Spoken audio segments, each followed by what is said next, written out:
طب هو دلوقتي يا مستر، انت قلت لنا ان الفيزياء دي هي قوانين ربنا اللي ممشي بيها الكون. تمام. ايه اللي يخلي في القوانين دي قانون اسمه نسبية؟ القانون ده قاعدة عامة ماشية على الكل. ليه في حاجة اسمها نسبية احنا بندرسها في الفيزياء؟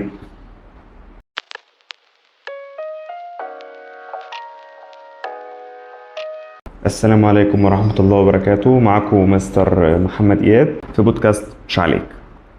طيب هو بالنسبة للطلبة بس يعني أو أغلب الطلبة مش عارفين يعني إيه بودكاست. بودكاست ده عبارة عن محاضرة أو يعني تسجيل صوتي، الغرض منه إن هو يقدم لك معلومة في زمن معين بس تكون صوتية من غير صورة. تمام. هي دي فكرة البودكاست. في بودكاست مش عليك احنا هنتكلم عن الحاجات اللي موجودة في منهج إعدادي وثانوي في العلوم والفيزياء، اللي الكتاب مش مفسرها لك بشكل كامل او محتاجة شرح اطول سنة علشان نتكلم عليها. وهنتكلم عن الحاجات اللي هي مفروض عمليا مفروض محدش يكلمك فيها من مدرسين، علشان دي الجزء ده بره المنهج بتاعك، بس انت ممكن تعرفه علشان تساعدك على الفهم اكتر لجزئية المنهج ده.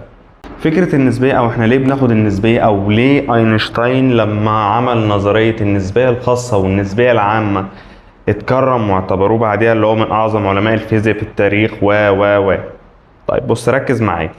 أنا لو جاي أطلب منك حاجة معينة وأنا معرفكش، تمام؟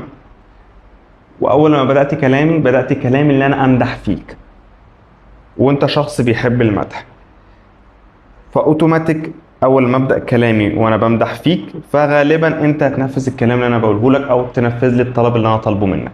طيب لو انا جيت لك ومدحت في شخصيتك، تمام، وانت شخص واقعي او ما بيحبش المدح، فاوتوماتيك الطلب اللي انا طالبه منك هيترفض. هي دي الفكره بتاعت النسبيه. النسبيه يعني انا شايف الحاجه دي بعيني غير الطريقه اللي انت شايفها بعينك. خلي بالك احنا ممكن برضه نتكلم في قصة النسبية على موضوع تاني خالص. ممكن نتكلم على فكرة الأحكام. انت لو ليك مدير معين وغلطت غلطة معينة، مديرك هياخد معاك رد فعل معين، ممكن يكون الرد الفعل ده قاسي شوية. لو ليك مدير تاني وعملت نفس الغلطة دي، ممكن ما ياخدش معاك نفس رد الفعل ده. هي دي النسبية بكل بساطة. ايه حكمة ربنا في النسبية؟ حكمة ربنا في النسبية هي حكمة الاختلاف. يعني في العلم النسبية انا بحتاجها علشان اشوف تأثير الحاجة اللي انا بعملها دي على باقي مكونات الكون. تمام. يعني هي فكرة ان انا لو ماشي بسرعة في اتجاه معين وقدامي عربية ماشية في عكس اتجاهي بسرعة معينة، رد الفعل ده ايه؟ دراستنا للنسبية دي عرفتنا فكرة رد الفعل ده. انت بتدرس السرعة النسبية علشان تدرس رد الفعل، او اي حاجة نسبية في حياتك انت بتدرسها علشان تعرف ايه هو رد الفعل اللي هيعمله الطرف التاني معاك اول لما انت تعمل الحاجة دي. عشان كده انت تلاقي كلمة السرعة دي اكتر كلمة مشهورة في الوسط العلمي اللي لازم جنبها كلمة نسبية. انا قلت لك النسبية دي عبارة عن تأثير. يعني ايه تأثير؟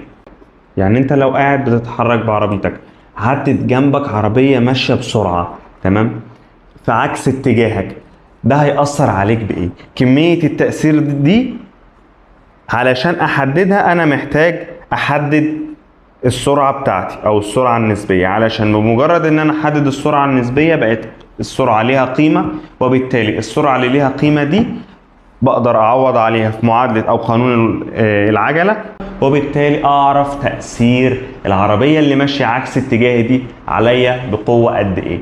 تمام. ونفس الفكرة أول لما عربية تمشي معاك في نفس الاتجاه، لما عربية تمشي معاك في نفس الاتجاه، ده هيأثر عليك في إيه؟ وهيأثر على الطريق اللي أنت ماشي عليه في إيه؟ هي دي فكرة السرعة النسبية.